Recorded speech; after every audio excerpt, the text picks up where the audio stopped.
Welcome everyone to this webinar that we're staging today. The first thing I'd like to do is acknowledge the traditional lands that Raw Roads is sitting on. Raw Roads University acknowledges that the campus is located on the traditional lands of the Esquimalt and the Songhees ancestors and families, and it's with deep gratitude that we are now learning and working here, where the past, present, and future of Indigenous and non-Indigenous students, faculty, and staff come together.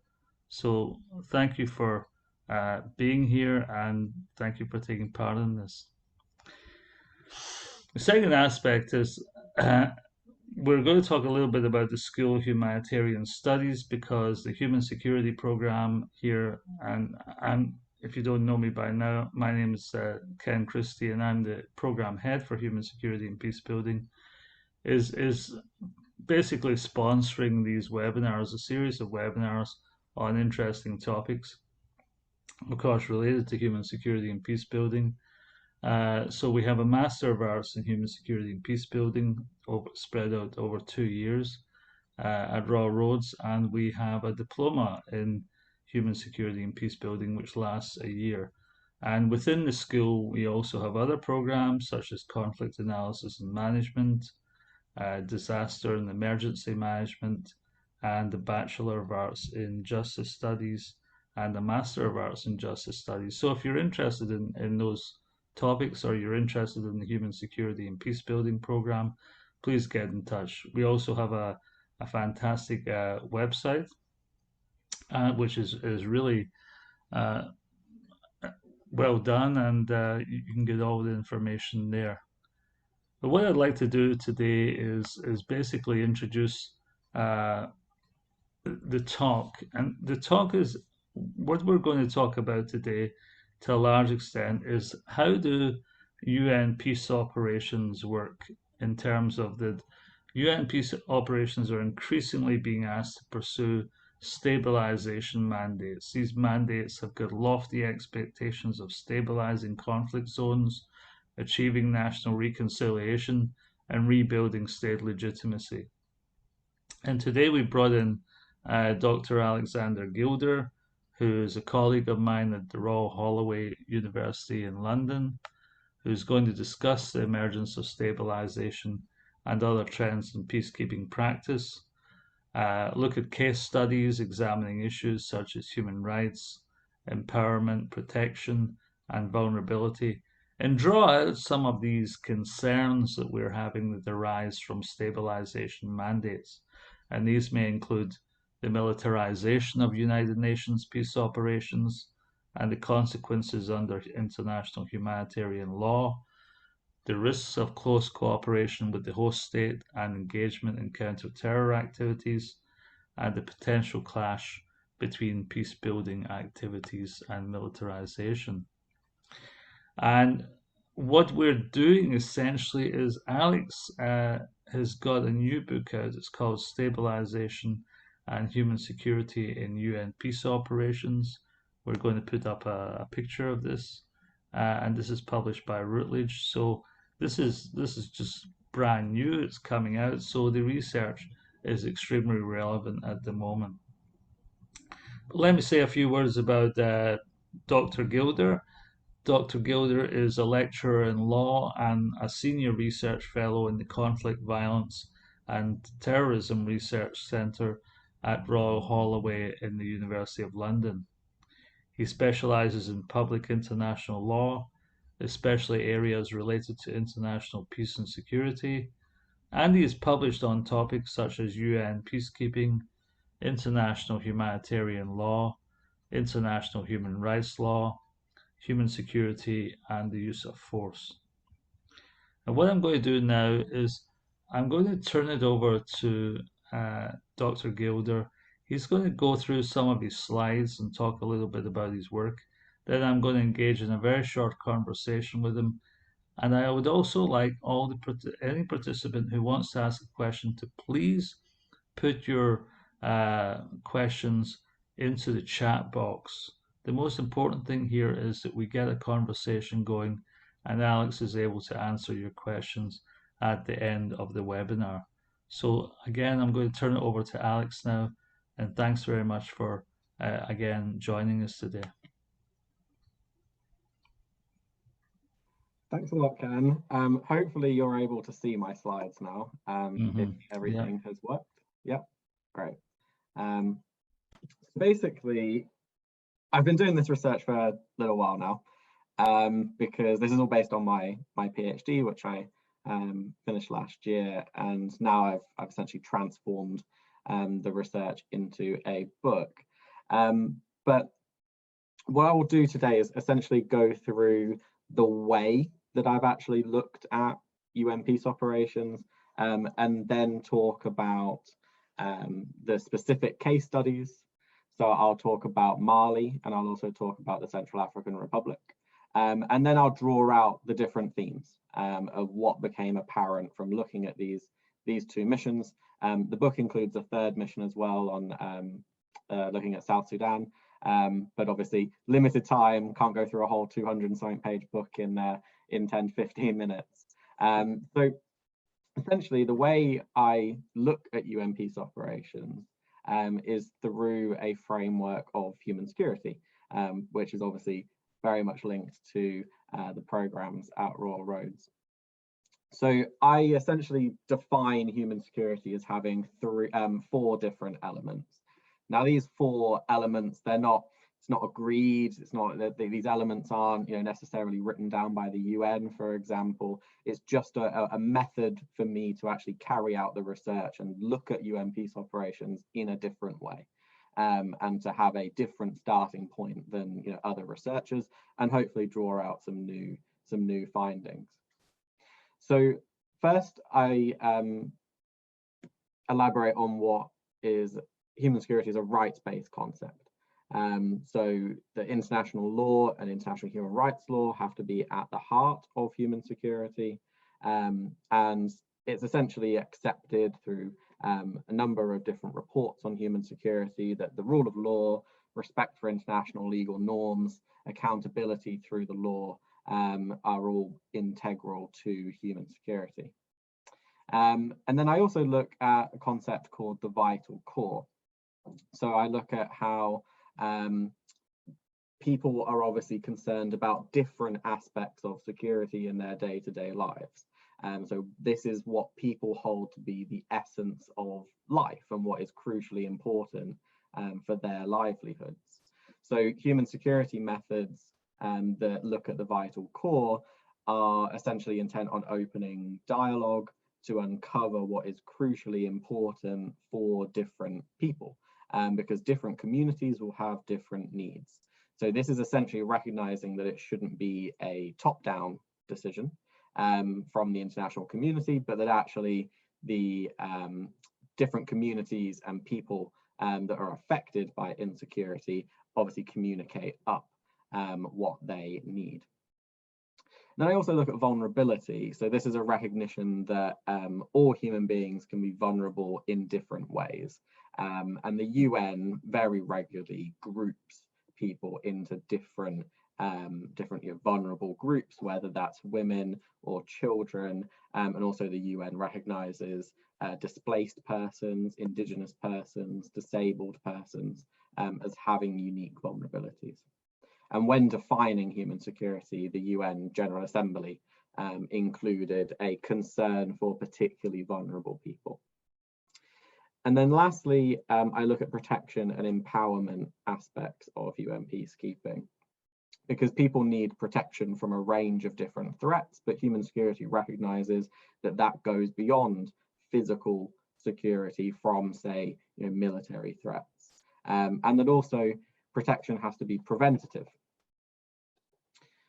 And then empowerment is essentially the idea that you have to have capacity building for different institutions, communities, individuals, different groups to be resilient and actually be able to identify and address security threats locally. Because obviously, if you didn't empower people to be able to address insecurity, you would always need international interventions, and that actually there needs to be some capacity building there to build in resilience. So looking at those 4 different aspects of human security, I analysed the three different missions, and I'll go through 2 of them today. So the first is the UN Stabilization mission in Mali, which is acronymized as MINUSMA. Now, human security in MINUSMA essentially involves a lot of promotion of human rights. So MINUSMA, the UN forces, are directly involved in the training of Malian security forces. They've provided education on international standards for human rights and humanitarian law. The trainings also included how to use appropriate force, handling detainees, and also observing human rights while countering terrorism. And then also, since 2014, all the way through to today, the mission has carried out projects aimed at improving the rule of law in Mali. So the UN has been directly involved in rehabilitating courts, training judges and magistrates, and essentially setting up the civil service and the judiciary and so on in Mali in the post-conflict situation. Now, there's also been UN support for inclusive dialogue. So this links to the vital core. So there were some instances in my research where I saw that Security Council representatives of the mission had held discussions with local representatives about what should be included in the mandate and the activities of the UN mission. But actually, these were few and far between. This wasn't a regularly reported practice. But the mission does have what are called community liaison assistants. And these assistants are used to improve communication with local communities. They speak the local language, can find out risks in communities, act as mediators, and so on. And essentially, they can be a vehicle for communicating upwards to the international community and obviously the UN. Now, for vulnerability, MINUSMA mainly focuses on women and children as being particularly vulnerable. And this is a trend across all UN peacekeeping missions. The Security Council regularly includes specific protections for women and children in the mandates for its missions. And this is no different in Mali. So there's a recognition in the different resolutions for Mali of vulnerability of women, particularly in the face of sexual violence. But there is also a recognition of displaced persons in Mali as being vulnerable. And the UN Security Council requested that MINUSMA particularly protect civilians that have been displaced by conflict. And then also there's a few mentions of disabled persons and those vulnerable to radicalization.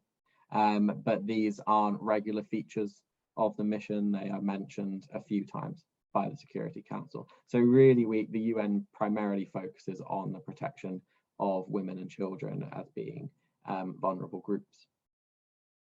And then for protection, there is an overwhelming focus of MINUSMA and other missions on protection from physical violence. So the UN has its protection of civilians framework, and essentially the stabilization missions in Mali and the Central African Republic that I'll talk about in a minute use what is called robust force to protect civilians. And this essentially means that the mission adopts a robust posture to be able to enforce a protective environment. This isn't that the peacekeepers will go out and actively fire on the enemy in traditional war fighting, but it does mean that they will impose themselves much more than peacekeepers have done in the past. And then for empowerment in Mali, the mission is mandated to promote the participation of civil society, women and youth organizations in the peace process.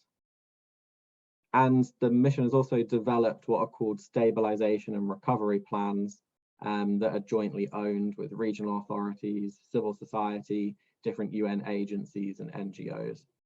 So there's some evidence of empowering different groups to have a voice in the peace process. Now, looking at the Central African Republic, the picture is very similar. So stabilization mandates do carry out some comparable activities across different deployments. So in the Central African Republic, the mission is mandated to reinstate the criminal justice system. And it also has what are called urgent temporary measures to maintain basic law and order.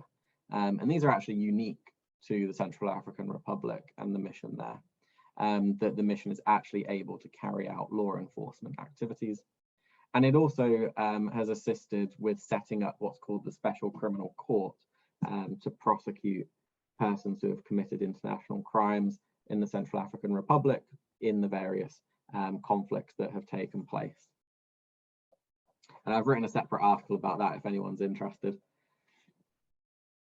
Now, the mission has also supported dialogue, but it's not particularly clear how the different mandates and the priorities in the mandates were actually set.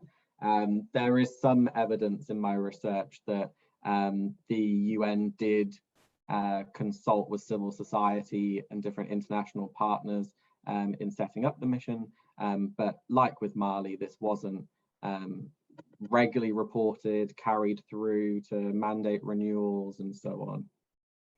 But also we do have community liaison assistance again in the Central African Republic, and the UN understand these to be critical links between the mission and communities in particular areas of the country, and that this is all to increase the awareness of peacekeepers and what is needed. For vulnerability, again, it's very much a focus on women and children as being particularly vulnerable groups.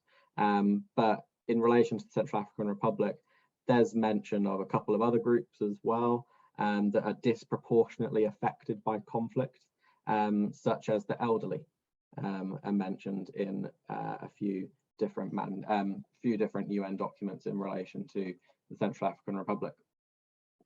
Now, for protection, the robust posture is again adopted in the Central African Republic, and the UN adopts this robust posture to essentially avert major armed confrontations. They want to show different armed groups and different actors that would seek to undermine the peace process that the UN is capable and willing to respond. And that is essentially, in essence, a robust posture. And they also, in the Central African Republic, are trying to prevent sexual violence and abuse against women and children, but international forces have been responsible for sexual abuse and exploitation in the Central African Republic. So there are some difficulties there. And then lastly, for empowerment, the mission has worked towards national reconciliation and has set up local peace and reconciliation committees that can run community awareness campaigns, reopen markets, facilitate dialogue and mediations between different communities. And these were initially set up by the mission and then became part of the government's peace infrastructure. So looking at these different case studies and drawing out all these different examples of what human security looks like, I started to see three different themes. So first, we have militarization, and that these stabilization missions are highly militarized. So robust force is used, and this is used to deter spoilers to the peace process and essentially clear space for peace building. The UN's understanding here is that if they use a military force to push out the armed groups, then there is space left behind, a power vacuum left behind, that the UN can let the government come in, re-establish the civil service, local government, courts, and so on, and peace build in the space left behind. But there's a few issues here. So is the UN pursuing a broad understanding of human security? Is it actually going beyond just physical protection? Is it concerned with health, with the environment, with different communities? Or is it actually just focusing on physical protection? And also, is the UN acting in a preventative way? So what I found was actually the UN does have an overwhelming focus on physical protection, and the mission itself is not concerned with environmental protection, health protection, and so on. And I've also recently looked at how the missions responded to COVID, for example, and the missions initially were not concerned with health insecurity and assisting with the states that were struggling with health insecurity where missions were already deployed. So these stabilization missions have an increased focus on war fighting, and I argue that this risks intensifying violence, and that also it could have legal consequences where UN peacekeepers can be valid targets under humanitarian law, which they can't be at the moment. Peacekeepers are regarded as civilians, they can't be fired upon in times of armed conflict, and that's a war crime. But actually, if you're recognized as a party to the conflict, then you can be targeted. And if you are engaging more and more with war fighting through stabilization, you can be recognized as a party to the armed conflict. Now, there's also some risk with close cooperation. So the UN could lose the trust of sections of the population where it is working very closely with the host state that continues to commit human rights abuses. So the UN consistently stresses again and again that support is given to the state, the host state, whether that's the Malian government, the Central African government, on the basis that the state respects human rights and humanitarian law. But despite this, both the government forces in Mali and the Central African Republic repeatedly commit human rights abuses over the last few years. But the close cooperation still continues. And this risks essentially alienating communities that have obviously suffered abuses at the hands of government forces that the UN peacekeepers are stood alongside. I also looked at counter-terrorism in Mali. I won't go into much detail on this, but just to say that counter-terrorism again risks the force aspects, the alienation of different communities, and so on.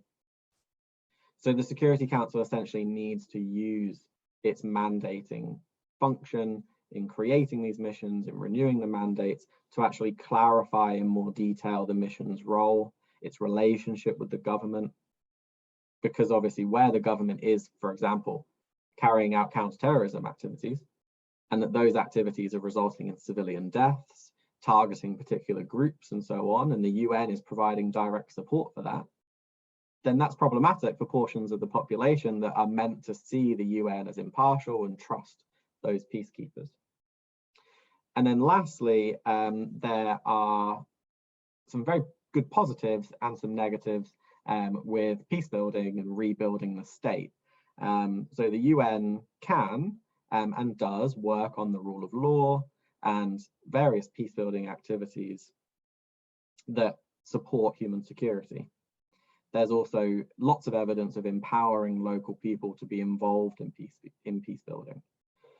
But the problem here is that actually that militarization and the fact that the UN is supporting counter-terrorism activities and so on could undermine its peace building work.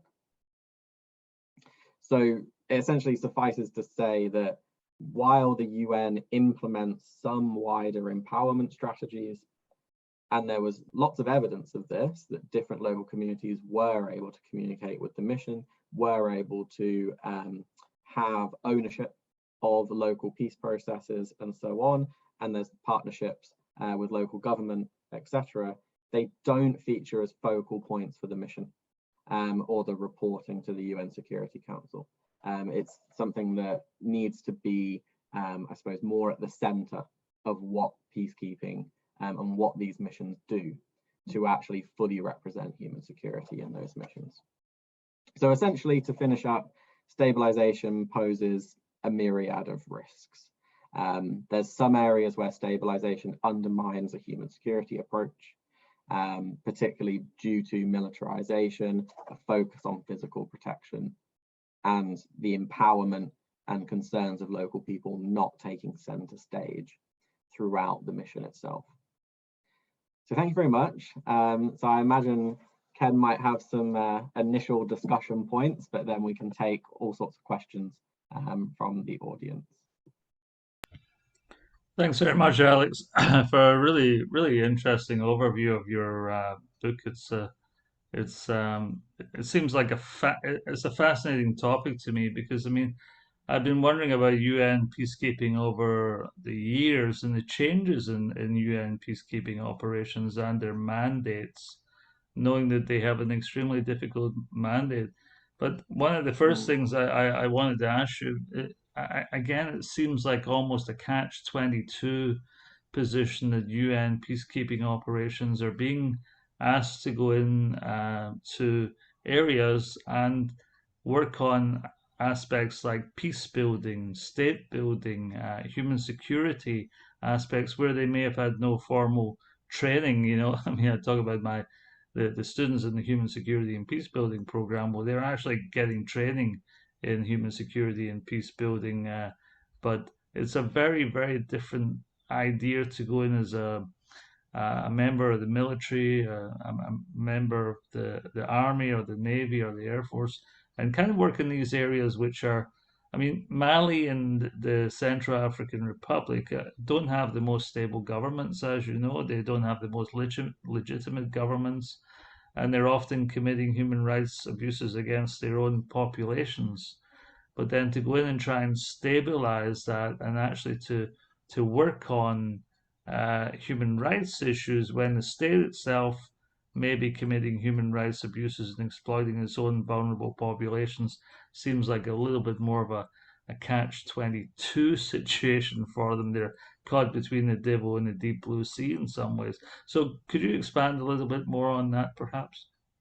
Yeah, of course. So actually, one of the problems with stabilization in general, not just in these couple of missions, but in other stabilization missions as well, is that essentially the UN is seeking to extend state authority.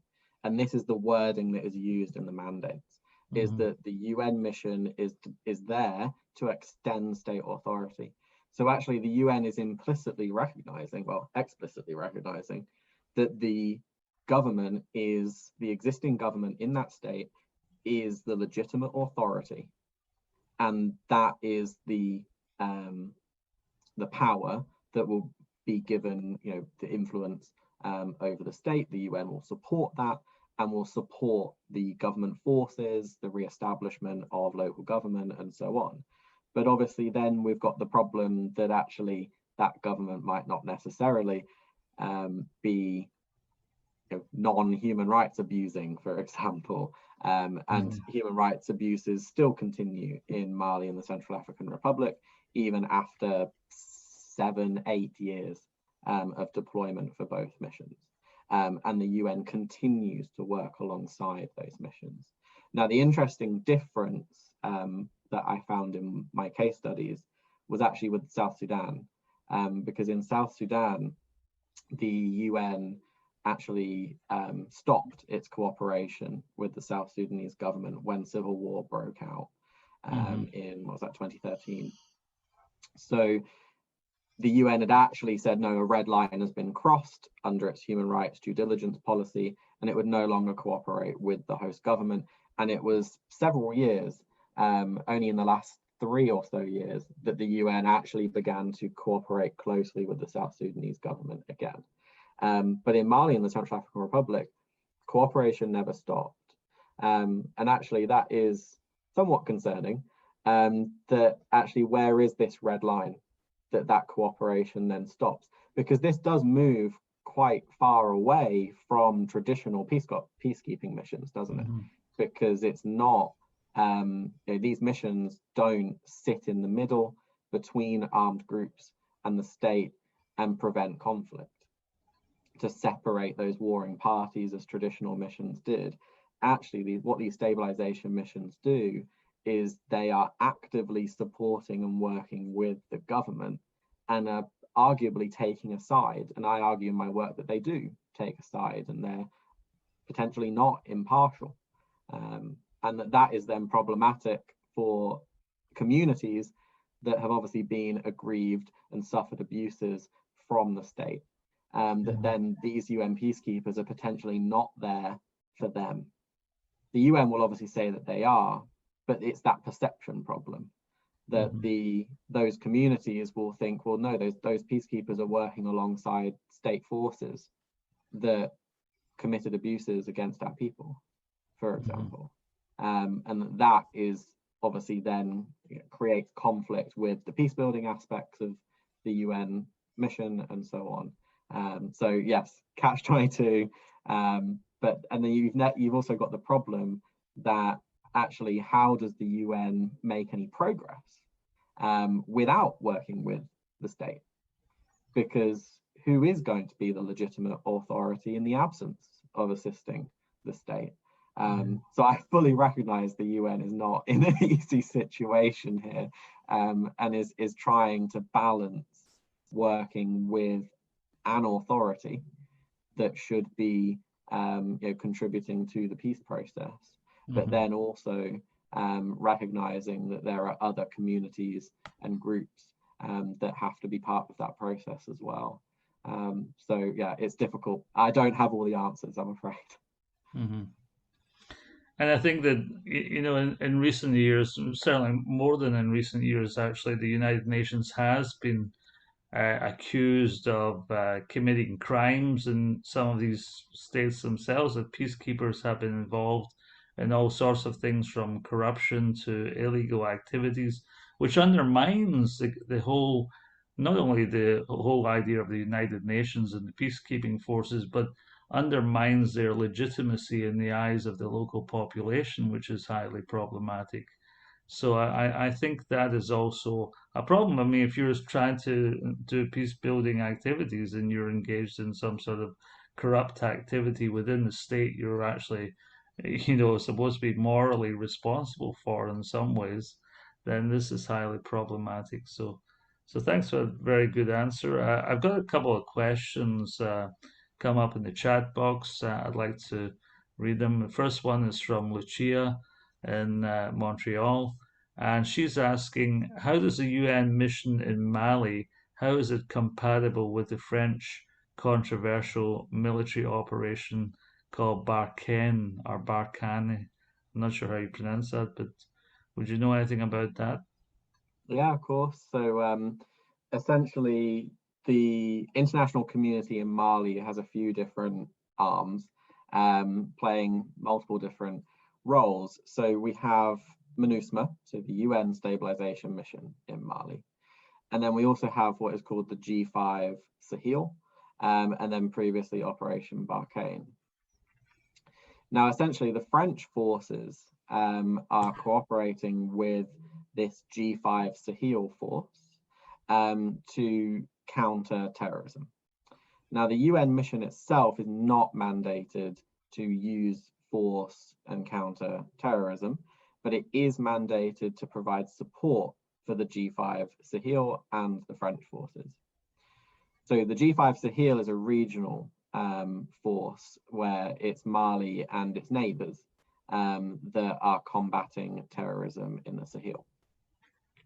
Now, those missions use offensive force. They carry out operations that are offensive in nature, whereas peacekeepers traditionally do not use offensive force. So that's where we have this clash. So we've got a UN mission that is supporting, providing logistics, providing expertise, helping set up the bases for offensive military operations carried out by other actors. Now, this is relatively rare in UN peacekeeping. There's some other examples, but this isn't commonplace in every mission. So we have an unusual situation here. And in the book, I do go through the counterterrorism aspects in quite a lot of detail. to actually outline exactly what kind of support is being given to the counterterrorism missions that are being taken, that take place in Mali. So there is another author, Professor John Karlsrud, who's based in Norway, and he's published extensively on this as well. And Professor Karlsrud has essentially outlined how actually the UN provides intelligence to the counterterrorism forces. So actually the UN is collecting intelligence on communities and so on, which the UN is engaging with, and then providing access to that intelligence to the counterterrorism forces. And this is a huge problem for impartiality, right? Because these UN forces are meant to be, you know, the trusted, impartial partners who are there to work with the communities, like on peace building. But actually they're secretly, they're collecting intelligence and then handing it over to the French and other regional actors that are using it for offensive military operations.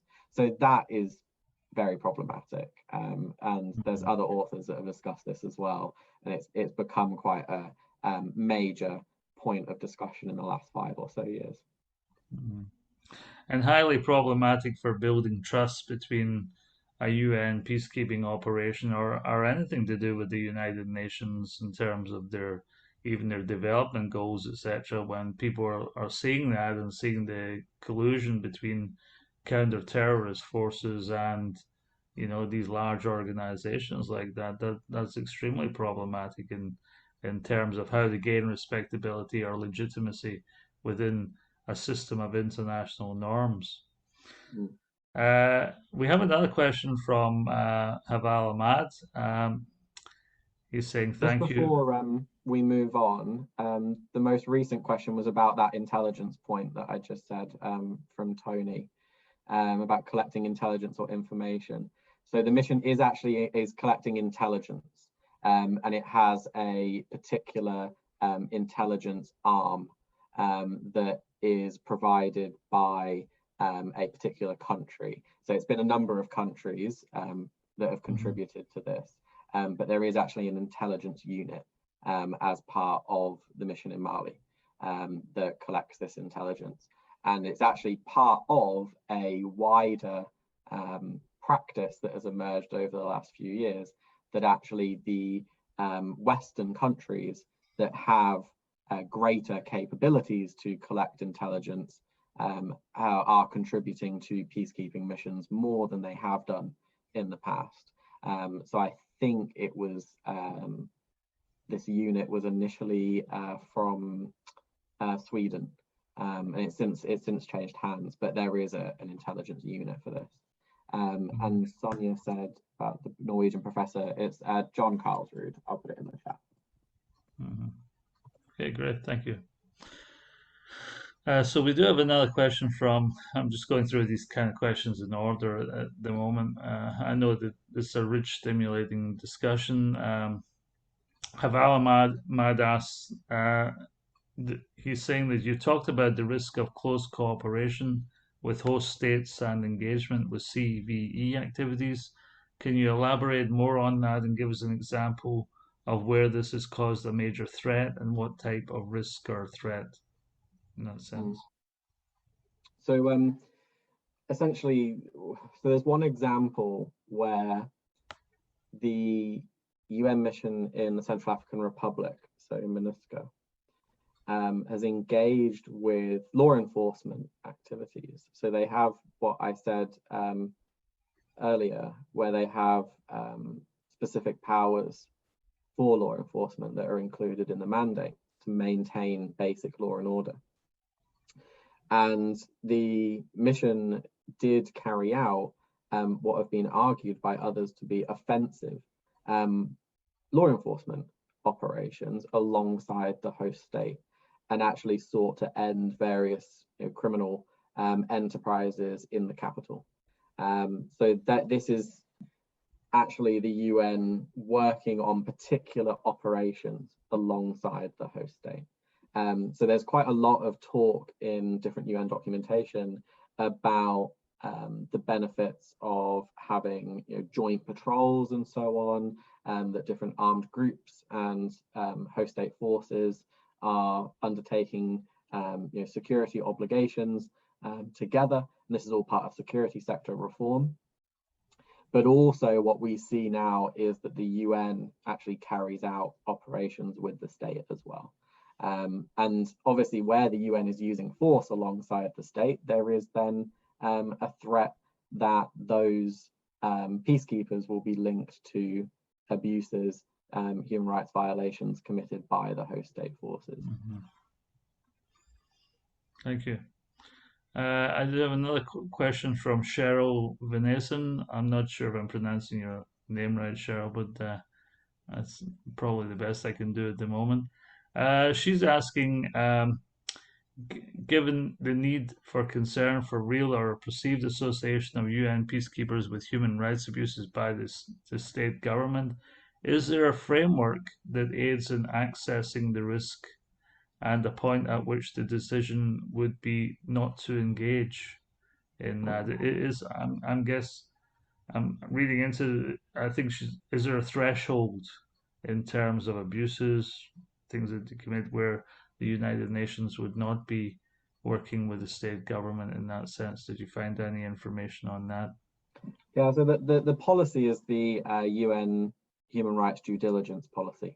And there's a lot of literature on this, but essentially the policy doesn't have a defined threshold, which from an international lawyer's point of view is obviously a little bit irritating, that there's no actual threshold of where abuses have become serious enough that the UN ceases cooperation. So this is a judgment call for the UN, and I imagine it's a judgment call for the UN Office of Legal Affairs, particularly for where the UN would actually potentially become essentially like complicit in different human rights abuses if cooperation were to continue. So there have been numerous examples of where cooperation has been stopped, like South Sudan and also in the Congo, the Democratic Republic of the Congo. And the UN has been concerned, particularly in the DRC, of where actually cooperation with the host state would result in responsibility of the UN for those different abuses. But this is a discussion that is still ongoing. The UN is very cryptic about whether or not it would ever be responsible for wrongful acts that have been committed by host state forces with assistance and cooperation from the UN. And it's something that I'm writing about right now. So yeah, there'll be more on this in the future. But essentially there isn't a threshold. It's something for the UN to decide that a red line has been crossed, but the red line is theirs to draw. One of the things I was wondering is, we talk a lot about UN peacekeeping missions, and there's an assumption that we are doing good here, that we're doing more good than harm. In your research, would you say that was accurate, or do you think that there's this gets to this point where we're almost seen as a new sort of colonial force? Again, you're describing the UN peacekeeping forces working very much hand in hand with state governments, and almost a form of sort of new colonialism in some ways, keeping the people down, or even grassroots movements down, that the state may not want to work with, maybe trying to get rid of. I mean, I'm trying to conceive that is a very, very difficult position for the United Nations, which has got this kind of moral mandate to bring peace, to try and stabilize things into it. So I'm just wondering, are these peacekeeping missions now increasingly redundant in terms of they may actually be causing more harm to the local populations than good? Yeah, so I mean, the missions obviously do a lot of good. Like, I'm not I probably sounded for the last 45 minutes as the bearer of a lot of bad news. But actually, the missions obviously do a lot of good. But I think the problem comes where the UN doesn't always focus on the local, and is actually trying to balance the existing elites who are in government with different civil society groups, communities, and so on, that obviously have different priorities. So there's been a lot of writing on existing elites. So I'm just going to put someone else's name, whose name I'm going to spell wrong. So Dr. Piccolino has written about elites in the Ivory Coast, and how actually the government in Cote d'Ivoire are elites from before the conflict, and that actually nothing has changed there. And the UN has obviously supported the establishment of those elites in a post-conflict society. It's the same groups of people that retain power. So where we have stabilization missions that are obviously expanding state authority, saying that the government are the legitimate authority that are able to use force and so on, then we still have those particular persons in power that might be linked to past abuses, past conflicts, and so on.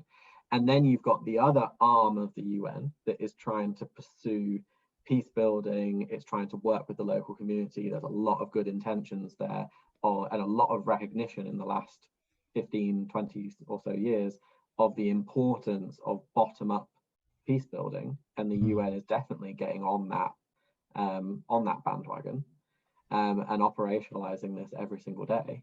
But that is then in conflict with the practicalities of the fact that the mission has to work with the host state, because the case study for South Sudan really highlighted that actually the UN was very much was less effective where it didn't have the cooperation of the host state.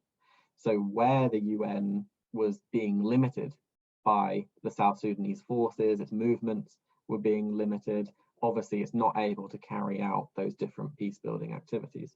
So I kind of see it as the UN is making a trade. It's acquiescing to the fact that these elites will retain control in the government, but is trying to do as best as it can through bottom-up peace building to, in the long term, counteract that. And that the UN can't have access to those communities and pursue bottom-up peace building without the government letting them.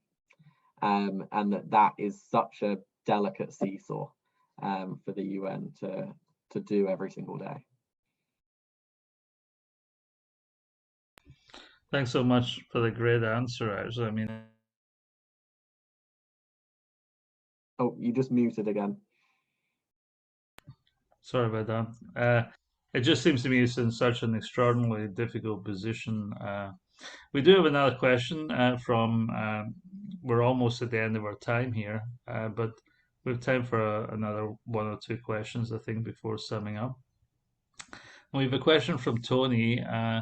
He's asking, would the different countries providing soldiers for the United Nations rules of engagement have an impact for the cryptic discussion with the United Nations regarding their responses or involvement in human rights abuses by state actors? So what I understand that to mean is essentially would better trained peacekeepers who are essentially the ones, I suppose, from more developed countries, more professionalized militaries and so on, would they commit less human rights abuses? If I've got that at all right. So, I mean, there is a lot to be said for the fact that a lot of UN missions actually are very dominated by large contingents of forces being contributed by the global south. And actually, we don't see large contingents from the West. And actually, a lot of Western forces are very specialized or in leadership roles. So you will see Western commanders of different battalions and different UN missions. And you'll see different regiments for, so like the UK has provided engineers to the mission in South Sudan, for example.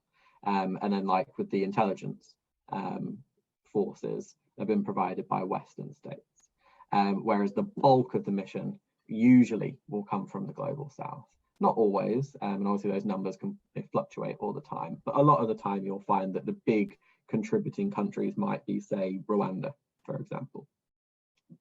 So there's been a lot of work in the UN for training peacekeepers and obviously training, providing human rights training, preventing sexual exploitation and abuse, and so on. And that has come on leaps and bounds in recent years, but there's a big accountability problem, particularly where UN peacekeepers commit sexual exploitation and abuse or other forms of human rights violations, that there is an accountability problem there. So I have no idea if that in any way addressed the question, but I did my best. Thanks. I mean, that is seriously a major problem, and something that has always seemed very strange to me, that the United Nations peacekeeping forces were somehow complicit in crimes in many of these countries, especially in places which did not have fully functional state apparatus, for instance. And a lot of states in Africa do not have that kind of capacity, state capacity, to deal with that, of course. So that's in places like Mali, for instance, the Central African Republic, which seem like almost like failing states in some ways, is the issue. And I think Lucia has put in something about that, saying, is it that UN peacekeeping missions are trying to actually just stabilize these failing states rather than actually, do something else? So I met someone who was in the leadership of the UN mission in the Central African Republic a few years ago, and it was at an event, and we were just talking about the mission and my research and so on. And this person mentioned that actually they were part of the initial deployment of the mission, and that the UN had bitten off more than it could chew in the Central African Republic, because actually the state, the host state, the government, had very, very little control beyond the capital city at the time the UN deployed. That's obviously a completely different situation than the UN would ever have deployed to a few decades ago. This wasn't the Mali, Central African Republic, they're not post-conflict situations when the UN deployed. They were active conflicts. And that has obviously contributed to a lot of the problems that have arisen from stabilization and the different themes that I've gone through. Actually, if you look back at the starting point, those missions were always going to struggle, and we're always going to have to militarize and adopt a robust posture and so on because of the ongoing conflicts. And just before we finish, I have just put in a few links into the chat for a few articles, because obviously not everyone has £100 to buy my book. As much as I would like everyone to have a copy, I know that's not possible. So there are some articles there that are on similar issues. A couple of them are open access as well, so everyone will be able to read them. So 2 of those are open access. 1 of them you have to log in for. But if anyone wants a copy of that one, you can email me, and I will happily send it over. So yeah, if anyone wants to read any more, there's plenty of material out there from a number of different people working in this area. So it is very much a hot topic of actually what stabilization is going to look like in the future, and the problems and so on. Yeah, well, thanks so much, Alex. £100 is a bit expensive. My books are usually about £120. That's why I encourage people to steal them or wait till it comes into the library, But I can drop in a 20% off code my God. before we sign out. if I can find it, because the publisher does give me 20% off, but unfortunately no more discount than that. Yeah, well, Unfortunately. if you are interested in the book, please order it for your library. That's the most important thing. Then you can borrow it for free, and that's the way authors and publishers survive to some extent, because it is very expensive to publish books these days, and way too costly for people to buy them. And I recognize that, but that's great.